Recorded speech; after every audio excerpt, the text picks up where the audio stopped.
Good afternoon, Rotarians.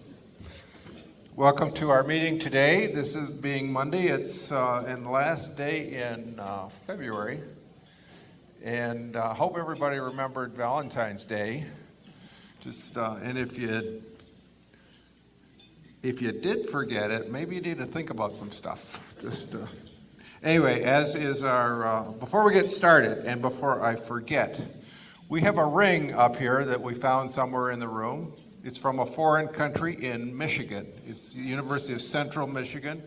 And if it belongs to anybody or you happen to know anybody in that country, it's up here. It's a nice, pretty red ring. And for the moment, this is the lost and found box. Mike George, would you join us and do the reflection, please?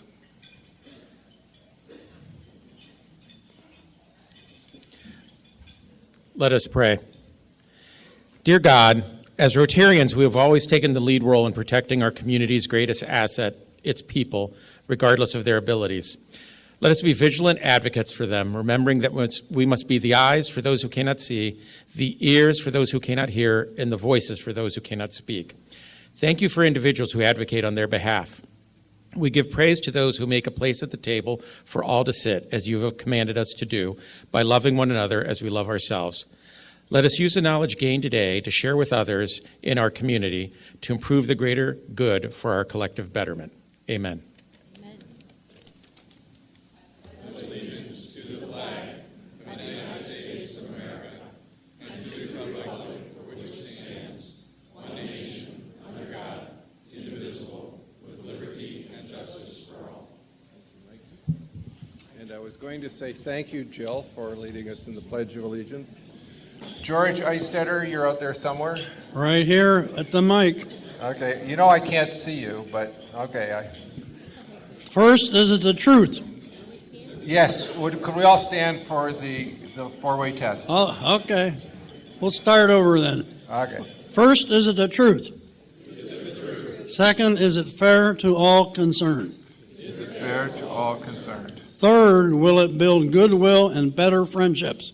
Goodwill and better friendships. And fourth, will it be beneficial to all concerned?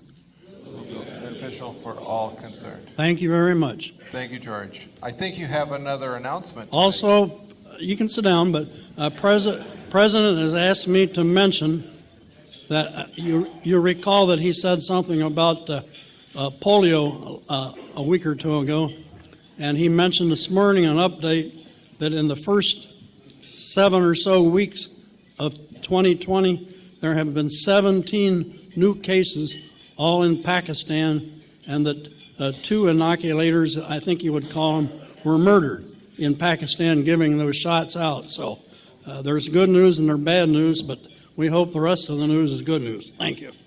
Thank you, George. You're right. There is good news and bad news. The 17 cases, I'm sure, is at least in part a result of the murders that took place of Pakistani vaccinators. These are our employees, and it brings it to us, vaccination to a stop in a sense.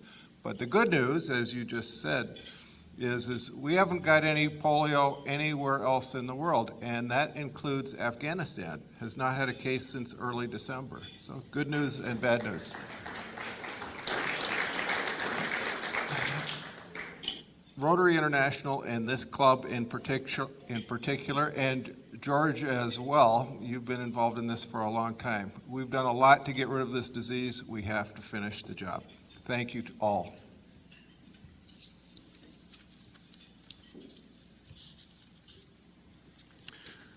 Do we have any visiting Rotarians today? Or is that the list? Okay, could you stand and I cannot see you, so can you come and tell me where you're from?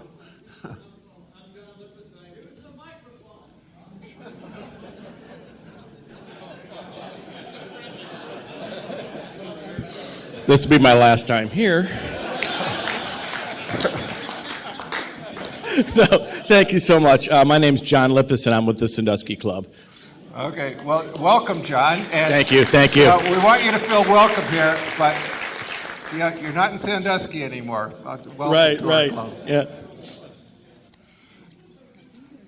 Somewhere, I got to know, Scott Libby, are you here somewhere? Could you stand? Go to the floor, Mike. I can't see you. You've got to go to the floor, Mike.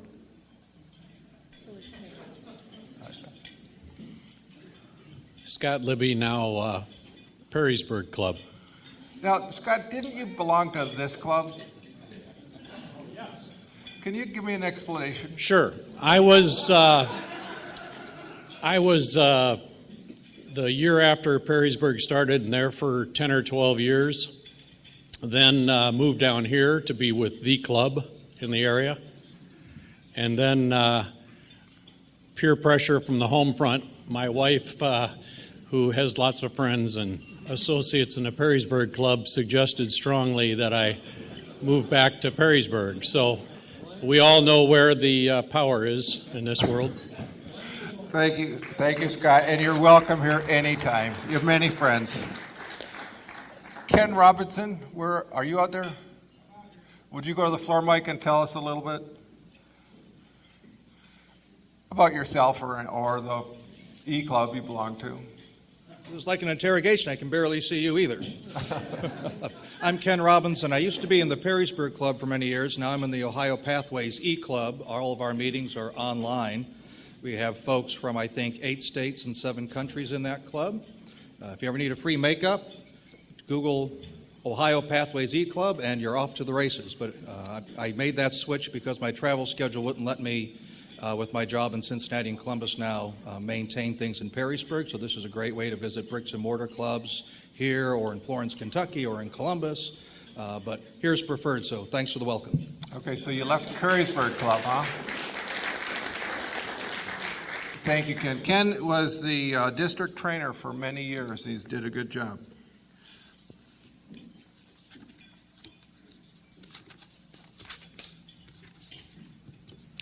We have a club sponsor, or a February sponsor. That's the Toledo Club. I don't know if Jeff Anderson is here or not. If he is, thank you to the Toledo Club for sponsoring our meetings this month, and Jeff Anderson in particular. I would like to invite members to come to the floor mic and introduce their guests, please.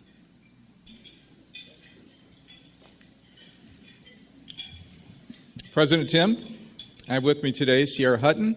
Sierra is Director of Donor Relations at Sunshine Communities in Maumee, and she's a prospective member of our dear club.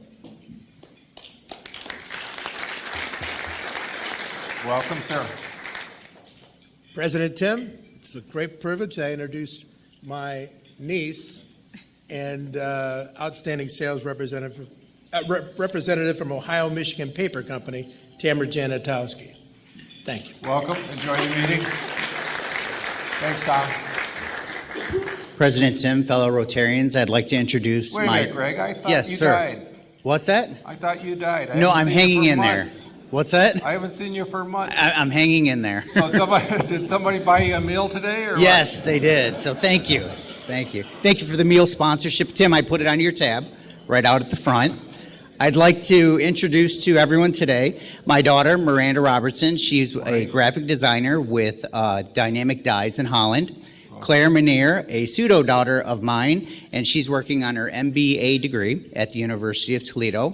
And Miss Courtney Steck, another pseudo-daughter of mine, if you will, and she is employed by the Senator Group as a coordinator in sales and marketing. Wow. Thank you. Welcome, all three. I hope you enjoy the meeting. Pat? Hi, President Tim. I'd like to introduce my friend Emily Oberator. Emily is a marketing and design specialist with United Way, so she's anxious to hear today's message. Welcome, Emily. I hope you enjoy the meeting.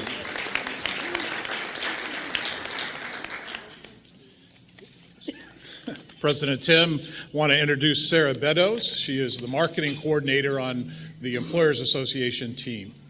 Sure, welcome. Enjoy the meeting today. President Tim, fellow Rotarians, I have three guests with me today from United Way of Greater Toledo. Kirsa Tall is the Director of Development Operations. Lucas Stahl is our Manager of Public Affairs and Advocacy. And Jamie Brubaker is our Development Officer at United Way. So we brought the whole crew today. Welcome, everyone.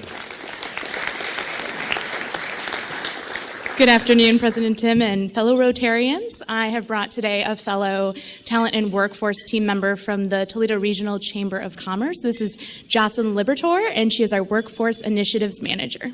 Welcome.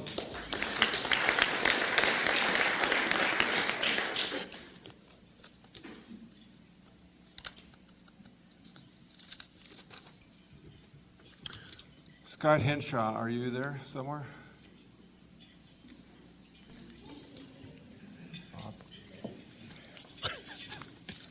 Thank you, President Tim. On the afternoon of Saturday, April 4th, from 3 to 6 p.m., some unpleasantness will take place at the Toledo Club, including, probably, a robbery and a ghastly murder or two.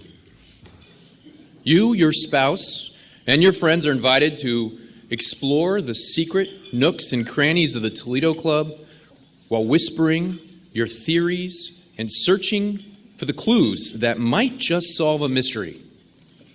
Now, your costumes of your favorite criminal or detective are more than welcome, but not necessary.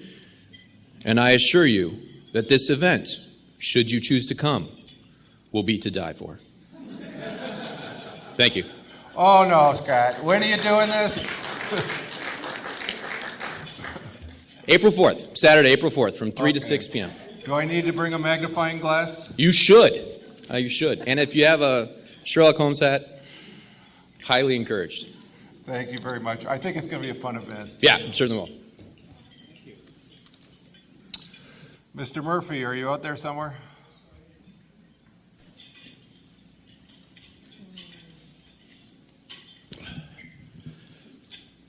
On Thursday, February 13th, the 6th District Court of Appeals held a ceremony for the Honorable Peter M. Handwerk. They named a new training room in his honor. The courtyard was filled with family and friends and judges and staff from the Court of Appeals. Two judges spoke, and Peter thanked the community for all that they've done for him. Peter served on the court for 30 years, the longest-serving judge in the history of the court, and in that he authored 1,741 decisions. Peter also filled in for judges from time to time, both while he was working and after he retired. Peter was more than once asked to sit on the Ohio Supreme Court, which is almost unheard of. And what is very rare, once he authored a Supreme Court decision, basically unheard of. There he is over in the corner. Smile, Peter. Peter and his wife were honored, and he is a very close friend of mine. Tim and I and our wives were at the ceremony, and it was wonderful. And we thank Peter for his 30 years of service.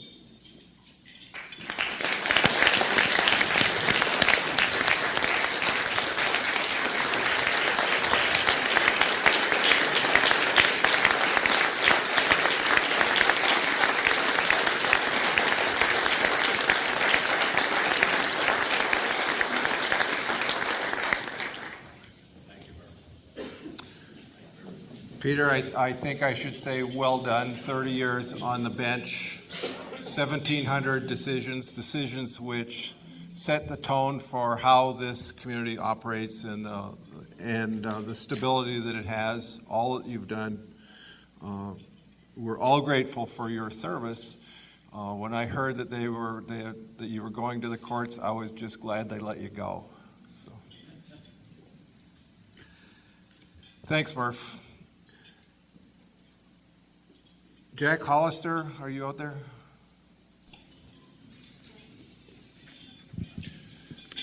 Chairman Tim, fellow Rotarians, I stand here before you as a representative of the Working Better Together, or WT subcommittee, dedicated to working with fellow Rotarians to see at least 15 people with outstanding talents and some type of disability find active employment within our community. There are 4 outstanding organizations involved in this effort: the Ability Center, the Epilepsy Center, Goodwill Industries, and Lot Industries. And I'm happy to announce today that 6 organizations from the Downtown Rotary have so far expressed interest in this effort. And they are Jenna Cross, the Toledo Mud Hens, Churchill's Market, MVP Moving and Storage, the YMCA, and Partners Toledo. Again today, David Tackett's of Goodwill Industries is at a table in the lobby, and if you'd like to inquire with him or pick up a card that you can pass along to your HR department, that would be greatly appreciated. Just as a reminder, the only thing that you have to do is express an interest in learning more. If you want to ask David, he and his team will follow up with you, inquire as to what type of positions you might have, and then try to help you find the talent that you might need for those positions. So we thank you for your support and look forward to giving you continual updates on a monthly basis. Thank you very much. Am I free to go, or am I going to get grilled? I've been practicing answering questions for. You know, Jack, I was going to let you go, but now I set myself up, didn't I? But now I'm going to. Anybody got any questions for Jack? I look forward to your report next time. Thank you. I just want a few more announcements today. Past President Chuck Mann and Rotarian Bob Amfor have been cleaning out our storeroom, and I understand there's quite a lot of treasures there. I can't wait to hear what we produce in terms of the treasures, and I don't even want to know what we end up throwing out. But it's been a lot of work, and thank you to both. While we're talking about treasures, some of you may have noticed a large newspaper-like clipping from about 100 years ago, talking about Rotary and talking about our history. I invite you to take a look at the desk in the lobby and take a look at that. And look at the other treasures that will find its way, no doubt, to that table over time. So, just a little bit of our history. Right now, I'd like to invite Kathy Tate, no questions so far, to come to the podium and introduce a new member. You scared me there for a minute. That little box. Okay. Hi, fellow Rotarians. It's my pleasure today to introduce new member David Miley. I don't know David real well, but I know he's proactive and tenacious, which I really enjoy those characters in an individual because he sought out Rotary when he decided he wanted to be involved in more service. So I can tell you that David grew up in the Toledo area and graduated from Maumee High School in 2005. He worked for several years in manufacturing industry and then decided to change his life story. So he worked in the insurance industry and started at Transamerica selling life insurance and quickly moved into furthering his opportunities, took the license test, and began full-time at Gluckle Agency, where he is currently employed. David says that while at Transamerica and through some of his work at Gluckle, he discovered that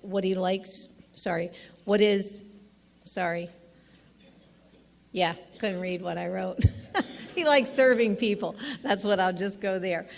David is a volunteer at a baseball coach for Toledo PAL. Now, I had to look this up because I didn't know what that was. For those others of you who may not know, Toledo's Police Athletic League Toledo is a nonprofit delinquency prevention program that works to prevent juvenile crime and violence by building the bond between police and kids using athletics. This positive influence can counter the gang influence, substance abuse, and potential violence that can occur in the underserviced areas of our community.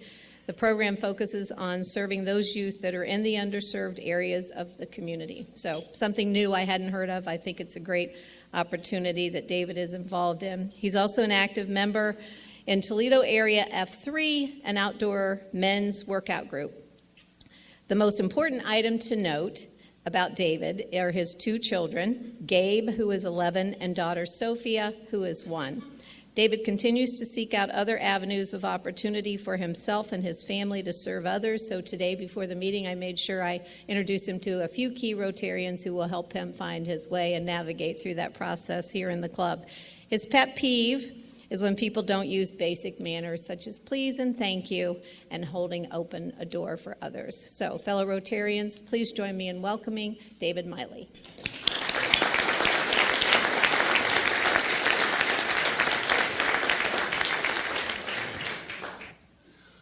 Hello, David. How are you? I'm Tim Ryan. I'm a Rotarian. Nice to meet you. And right this minute, you are too. You've just become the newest Rotarian in the world. You've joined 1.2 million of us, and we do a lot of stuff. So what do you want to do with us? Some volunteer. You think I'm going to let go of this, don't you? Man. I can squeeze harder than you, I think. Okay. Okay. So what do you want to do with Rotary? Volunteer, just community service work. I've been doing that. Do you do anything with disabilities, workers, children with disabilities? Not currently, no. Whatever you're interested, we have a committee for community service for you. I strongly encourage you to join a committee. If you do, there's a lot of great people in this room, but it's a smaller group on the committees, and you can get to know them, and you'll have a great time.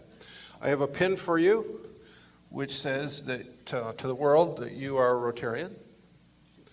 And I have a booklet for you that tells you the names of all the people out there, your new colleagues. Thanks, sir. Congratulations. Thank you.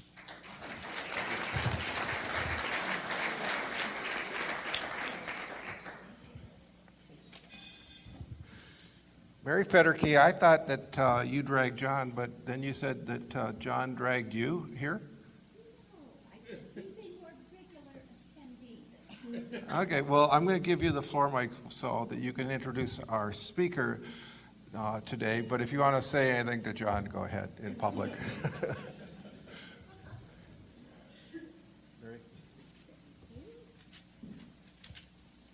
Good afternoon, fellow Rotarians and President Tim. Today it's my real pleasure to introduce to you Jill Bunge.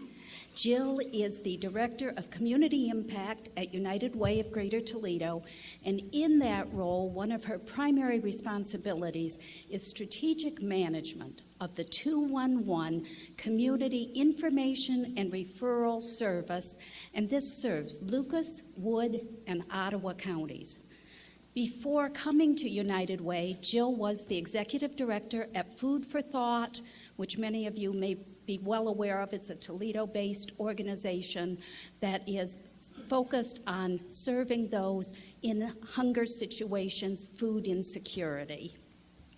Jill graduated from Green Mountain College in Poultney, Vermont in 2010, and then she moved out to Billings, Montana, where she completed a year of service in the AmeriCorps Vista program, again, working with food insecurity and community gardens.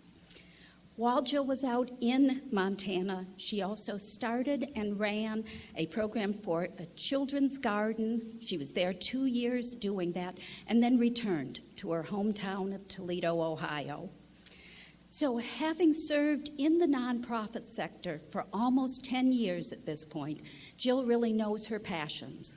They're for community service, for collaboration between nonprofit organizations, and for learning about and implementing new innovative ideas that help to alleviate hunger, homelessness, and poverty. Before turning this mic over to Jill to speak, we're going to watch just a brief video that will show you the voices of 211. And then following that video, please welcome Jill to the mic.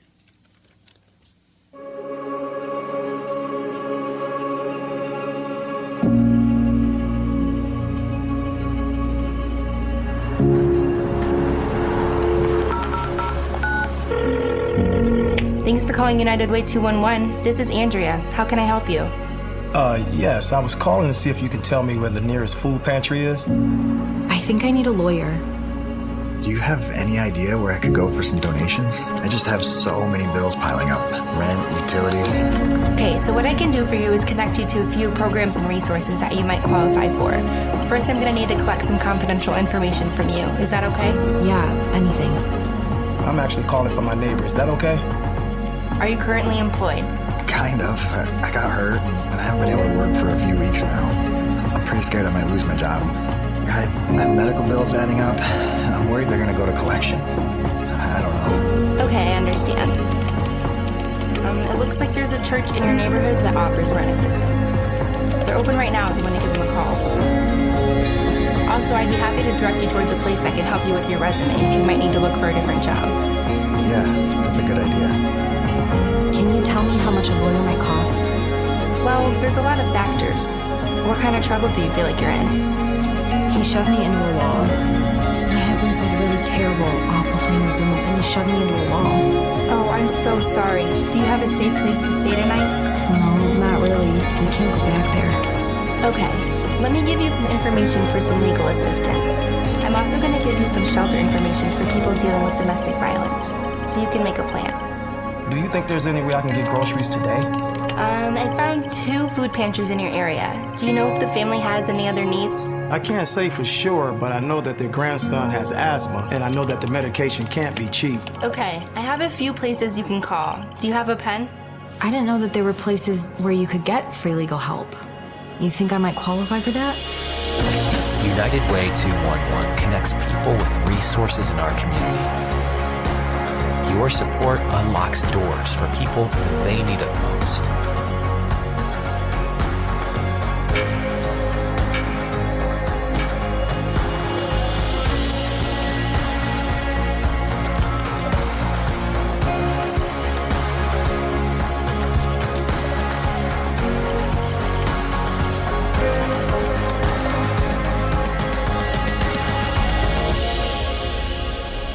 Is there anything else I can help you with today?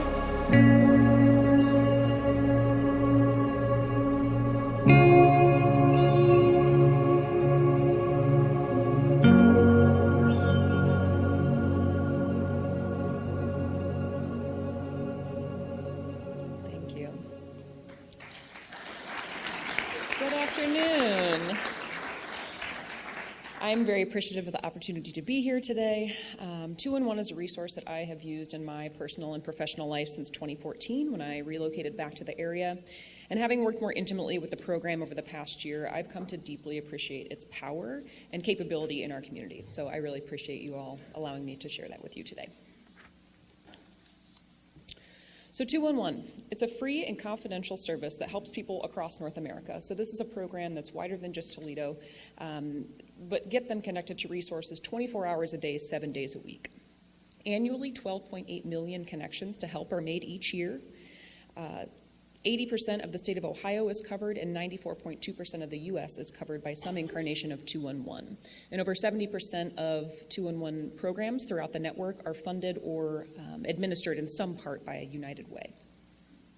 So locally, our local 211 system, again, is this free, confidential, and anonymous information and referral service that connects Lucas, Wood, and Ottawa Counties, any of the residents to health and human service resources that they might need. So we provide several of the things that you see up here: job training resources. We do specific referrals for holiday assistance, your basic needs like food, clothing, and shelter, child and elderly care, financial and legal assistance, general health services, pretty much anything under the sun. We also do additional mobilization during disasters. So while 211 is a program that we have here locally, its strength really comes from our community partnerships.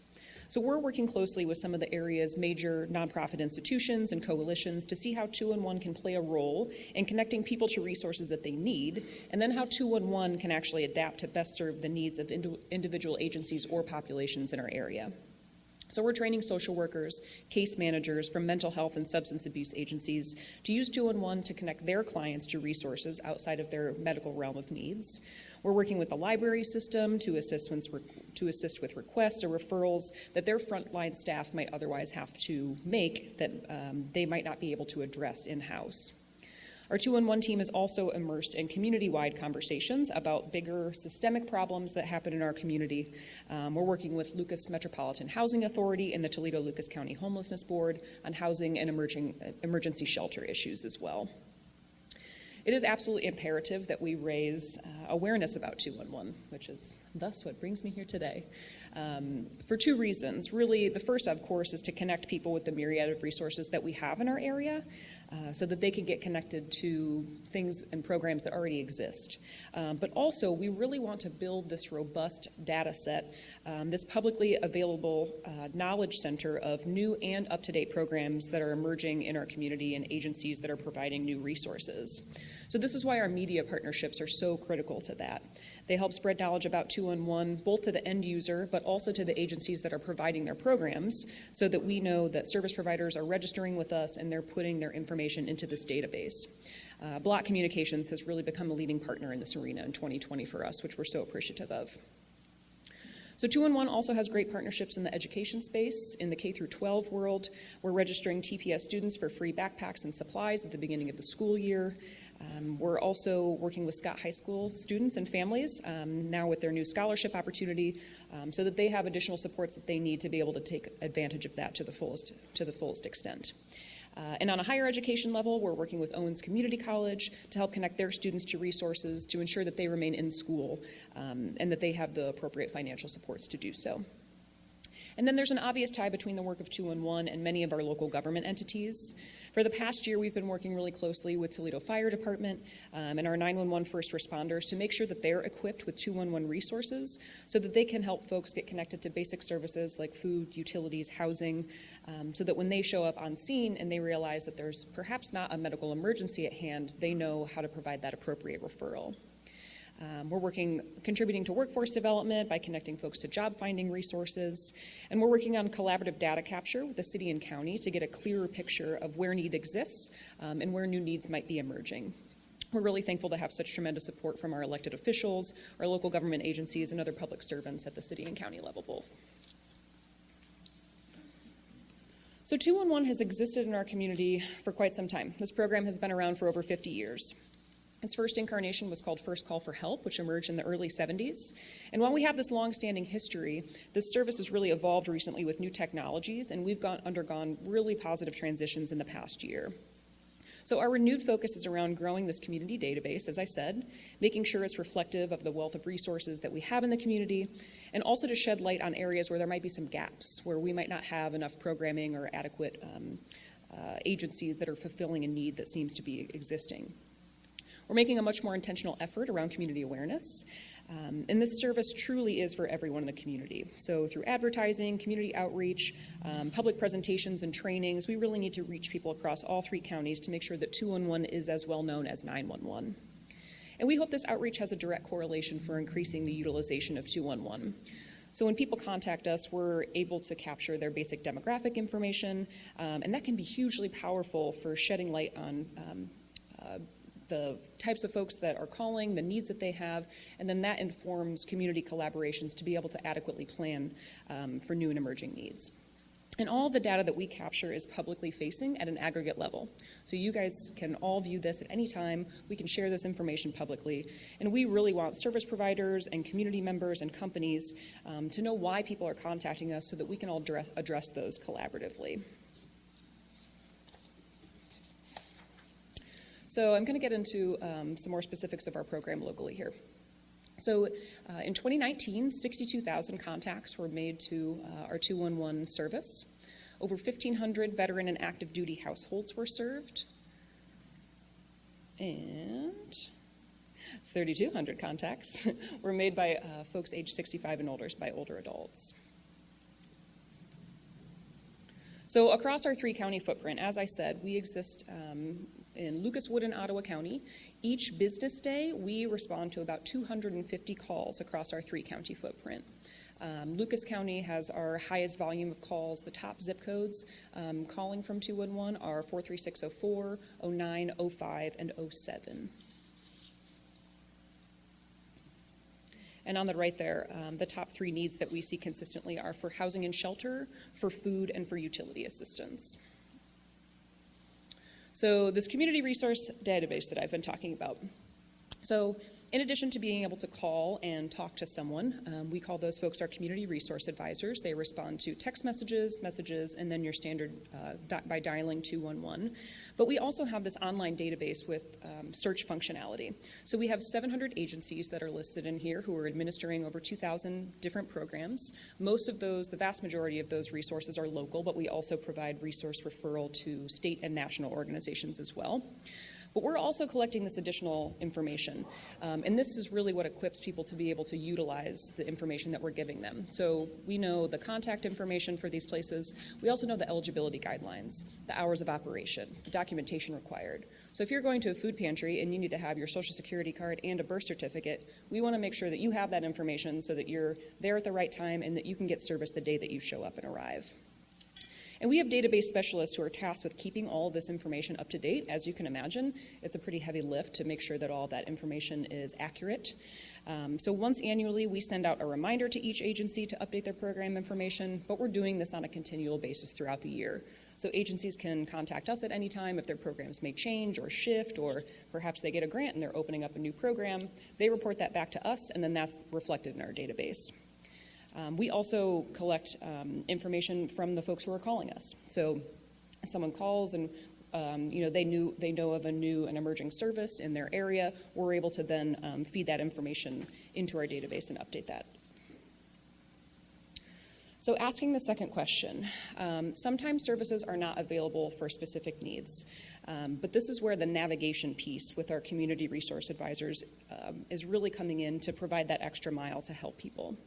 So our CRAs, as I'll refer to them as, are trained to ask these probing questions that really get to a deeper layer of what might be going on in someone's life that they need help with. So in this example, perhaps someone is calling because they are unable to make a car insurance payment. We don't have an agency locally that's able to help with that specific need, but what we find out through a conversation and two humans interacting with one another is that this person recently lost a job, and so they're in need of something to help round out their budget. So can we provide this person with job finding resources and also with a food pantry or someone that can help with utility assistance so that they can adequately prepare their budget to make sure that they get through this time? So this is a really powerful example of one of our community resource advisors actually navigating someone through this process.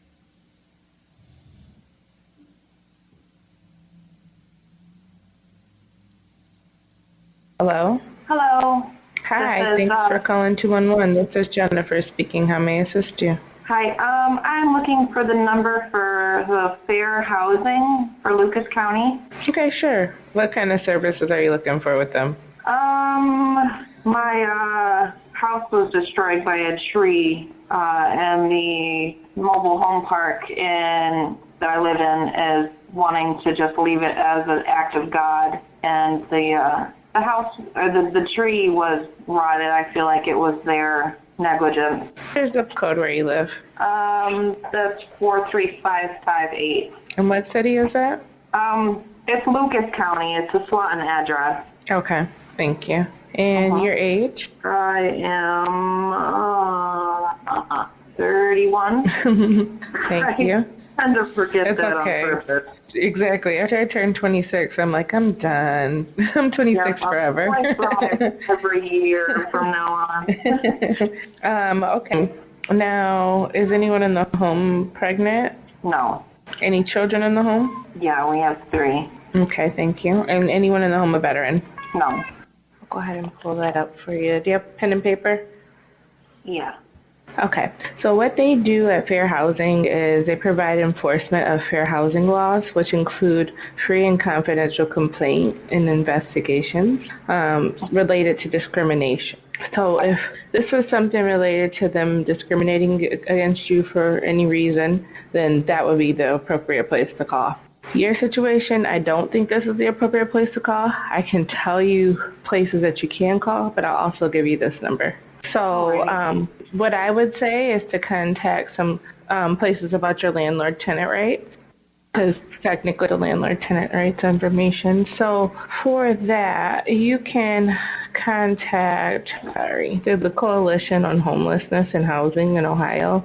They actually answer questions about what your rights are on landlord-tenant rights in Ohio laws. You'll leave a voicemail with your question, your information, and then they'll contact you back. So their phone number for Coalition on Homelessness and Housing is 888-485-7999, and you can call Monday through Friday, 8 to 5.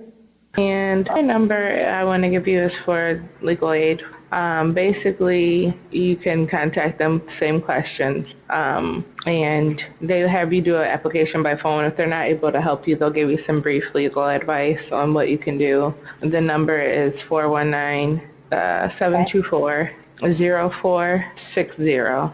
And they're there Monday through Friday, 9 to 5 for the applications. All right, so I would say that those are two options to start with, because you kind of want to know what your rights are to start with before, you make any other moves. Okay, All so right. call the Coalition and legal aid first. Yeah, you can call those with much.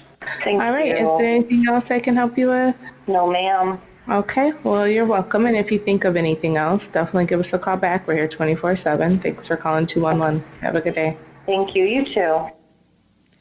So this for me really animates the distinction between information and referral in this navigation piece, which is one layer deeper. So information and referral would have been someone calls for fair housing, we give them the number, conversation over. But as you can see there, our CRA is very knowledgeable about the resources. She's able to find out information about what's going on in this person's life to pair them with the appropriate resource that's actually going to solve their problem. So one of the most powerful facets of 211 that I'm talking about is this data capture. So 211, all the time, we're getting these calls in, we're able to respond to text messages, we have folks who are messaging us. We have all this information collected in an aggregate level that feeds into another online dashboard called 211 Counts. So as our calls are coming in, we're categorizing those in the specific needs that people are requesting. As I said, we're capturing the basic demographic information from these folks, and we're actually layering that onto a website where you can see in live time what people are calling in for, the number of calls over a specific time, what needs people had. It really breaks down that information specifically, and we really feel like it's our duty to be able to provide this information and report it back out to the community as a whole. So I did speak about, very briefly, the unmet needs. So we might not be able to fulfill a particular individual's needs when they're calling or contacting 211. In that case, we do continue to track that. So we might not be able to fulfill that need because the person on the other end of the line is not eligible for that service. Perhaps we don't, or perhaps it doesn't exist in our community. And that's where we can really start to have some fascinating conversations about why that might not exist. What are the eligibility requirements? What are the barriers to this person being unable to receive a service that they're clearly in need of?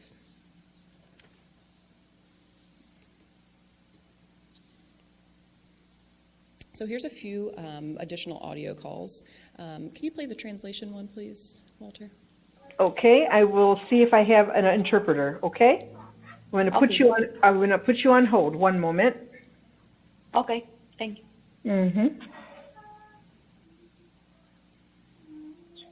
Okay. Señora. Sí. Okay. Muy buenas tardes, soy su intérprete de español. Esta llamada puede ser monitoreada por propósitos de entrenamiento y de calidad en el servicio. Yes. Could I please have your zip code and your age? ¿Me puede dar, por favor, su código postal y su edad? 43612. Y mi edad, 34 años. Gracias. Zip code 43612, age 34.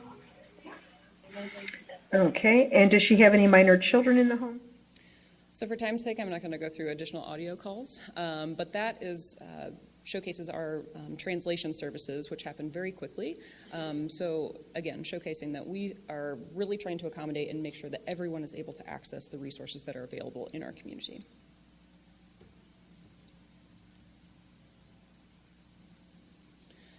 So I think one of the most powerful capabilities of 211 are the special projects that we're undertaking. So 211 can be this single point of entry. It's an easy to remember 3-digit number that you could call. Again, we have additional facets where you can contact us via text or online messenger, but this really showcases how we can really specifically tailor our service to meet the needs of different community organizations. One example of that is appointment scheduling. So in the fall of 2019, we contracted with Sherry Street Mission. We were able to schedule all of their Thanksgiving dinner reservations over the course of 2 weeks. We scheduled 1,500 reservations for Thanksgiving with them. We also partner with LISC annually to schedule over 3,000 tax prep appointments through their volunteer income tax assistance program. And through this program, an average of $2 million is returned to the community each year in refunds. We're so excited to launch a mobile community resource advisor program called our Mobile CRA. That'll be coming online at the end of this month. Actually, we're starting tomorrow at 2 branches of the library, Heather Downs in Maine, and that out of Owens Community College. So all of the folks who are hired for us are local folks. They're working at home remotely. So they're answering phone calls. They're based in Lucas County here. But because of that technology, what we're able to do is then embed them in spaces where they can have that one-on-one, face-to-face interaction and have a conversation with people. So we're very excited for the launch of that program. That'll be a 6-month pilot coming up here. Coordinated Access is by far the largest special program that we administer through 211. So this is the critical point of entry for all individuals who are experiencing homelessness in Lucas County. We maintain a running bed count for 4 of the major shelters in our area, and we facilitate that process into emergency shelter. So we also maintain a wait list for individuals when shelter is not available, but any individual who is experiencing homelessness is calling 211 as their first point of entry. Again, our language translation services, we use this third-party service called Language Line, which you heard an audio clip of, and we've been working with Welcome TLC and having them help advise us on how we can best reach immigrant, refugee populations, and then limited English proficient speakers as well. And finally, 211 is a very important service during emergencies and disasters. So we actually partner directly with our local emergency management agency in each of our 3 counties. And 211 is a disseminator of critical information during emergencies, and also a point of entry for streamlining volunteers and donations. That's evidenced in 2014, our water crisis. We mobilized and were able to provide that information for folks so they had up-to-date and a reliable source of information, organized water distribution, and coordinated volunteers through 211 as well. So 211 this is a lot of information. It's a very complex and multifaceted program, but I really want to summarize the key benefits to community. So, I feel that we can really confidently say 211 is an unparalleled service in our community. The scale and the breadth of the information and referral and navigation services that we're providing for health and human service folks are really unmatched. We strongly believe that this information is a community asset, and so it should be publicly accessible to everyone. So that's why we ensure that our database and this data capture information is free and accessible to folks, and it's open for all to use. Again, this notion of being a single point of entry, you can imagine in a time where you're in need of some type of assistance or you have a crisis, something changes in your life where you need help navigating, and perhaps a space that you've never had to contact someone for help before. Being this single place that you can call and know that you can find a wealth of resources is really paramount.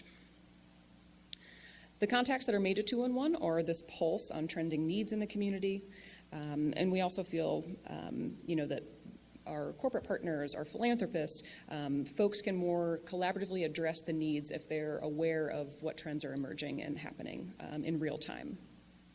And 211 is this adaptable service that really can be molded into whatever the community needs at a given time. So we want to make sure that we're getting feedback from folks so that we can make this the best service that it can be for our community as a whole. And we're thankful to have a national and international network of other 211 systems so that we can continue to pull best practices and really stay in touch with what the emerging technologies and trends are. So a strong 211 system lends itself to community needs wherever they present themselves. But again, to bring back this partnership piece, the real strength comes from strong buy-in from our community members. We're going to provide this service at the end of the day. We feel like it's important. You know, we've heard from our service providers, from our agencies, from our elected officials. We know that they continue to echo that this service is extremely important for the community as a whole, but we really want vested interest from additional members of the community. We have an amazing network of service providers in our region. There's no reason that folks should not be able to get the help they need in a time of crisis. So we're going to do our best to make sure that people are trained, are aware of the multifacetedness of 211, and that they have the capability to use it to its fullest extent. So I would ask you today to tell folks in the public service sector to register their services with 211. Make sure that you're referring your colleagues, your friends, your coworkers, not just in times of crises, but for volunteer interest. You know, we can do a lot of different referrals within this service, and we want to make sure that everyone is able to use it. But we're really here to answer questions, to get feedback, again, because we really want this service to be strong for our community. A reminder that there are 3 ways to reach 211, through calling, texting, or our chat and database, and I am happy to answer questions. Thank you very much.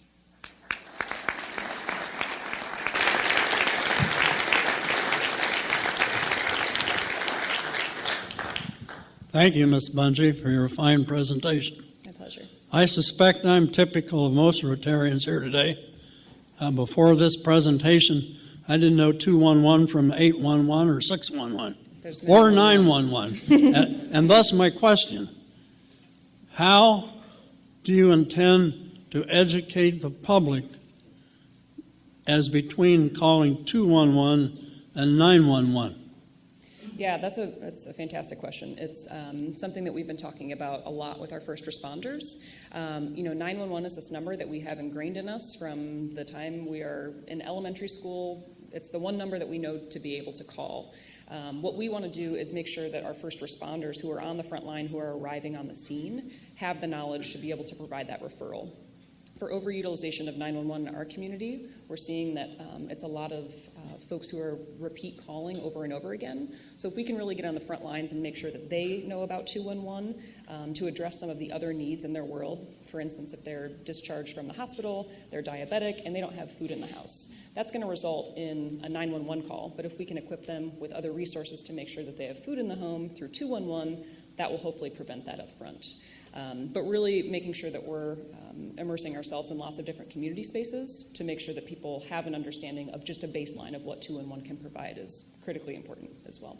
And I think especially if you would confirm that a lot of what 211 and 911 are concerned with is funneling a lot of 211 calls away from 911. Exactly. Because when it's a 911, it's more urgent than when it's a 211. Absolutely. Is that correct? Yeah, and which number to call when, right? Yeah. So you call 911 in a medical emergency, or if there's immediate danger, 211 is going to be that the number that you call when you're trying to remediate other things from a longer term perspective that might be going on. And this is great, but I think you need a lot more public education than what's just being presented here today. Absolutely. Especially in the neighborhoods and the population that aren't as tuned to things as some of other people might be. And I hope that you carry forward with plans for that. Yes, yeah, we have a robust 12-month plan, trying to get to those block watches. Thank you very much. Appreciate it. 2 semi-related questions. Did I hear you say that there are 211s affiliated with other United Ways across the country? Yes. Okay, so is 211 essentially a creature of United Way?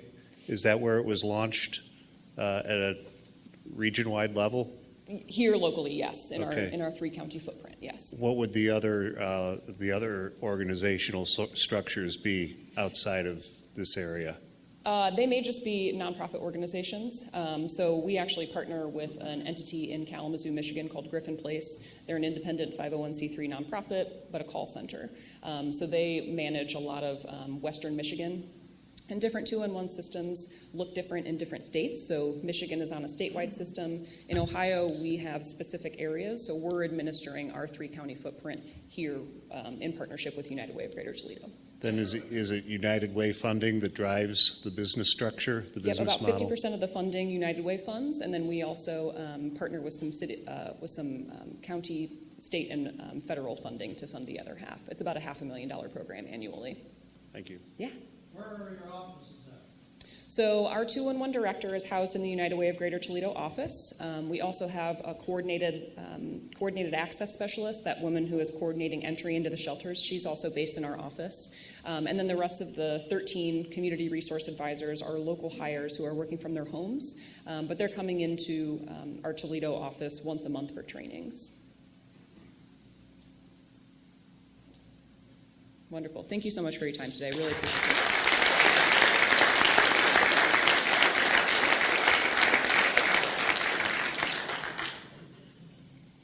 Jill, that was a great presentation, and I think the 211 idea here in Toledo is only going to make our community better and stronger. In recognition of your talk here today, we have gifts. The first is a history of Toledo that we would like to give, and thanks for this talk. And also, we will make a contribution in your name to our Polio Plus Fund, and you will help save some lives. Thank you very much.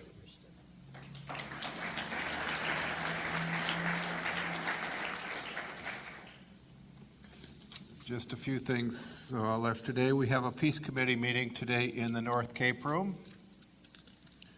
Next week, our speaker is Bob Clark Phelps from Citizens Climate Lobby. Past President Chuck Mann. I would really like to walk out of here laughing today. I don't want to put any pressure on you. No. No pressure. Nobody here is aspiring to mediocrity. Let's see what happens, shall we? Okay. This is left over from last week. A famous Viking explorer returned home from a voyage and found his name missing from the town register.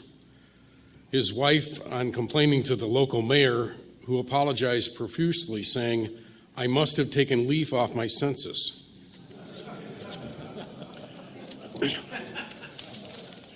And this one, a husband and wife go to an adoption agency looking to adopt a child.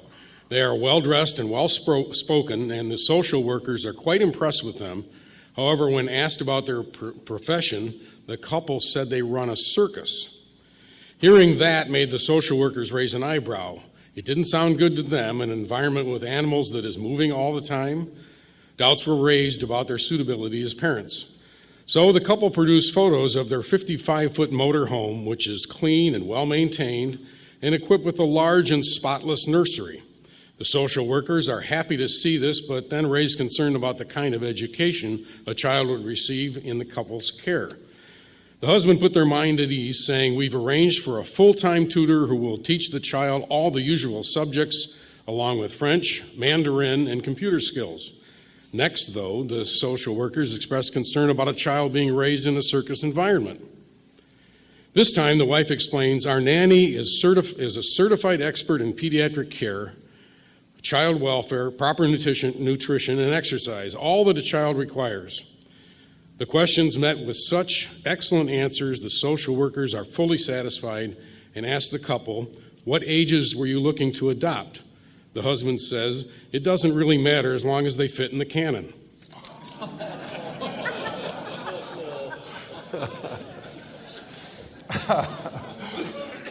Okay, Chuck.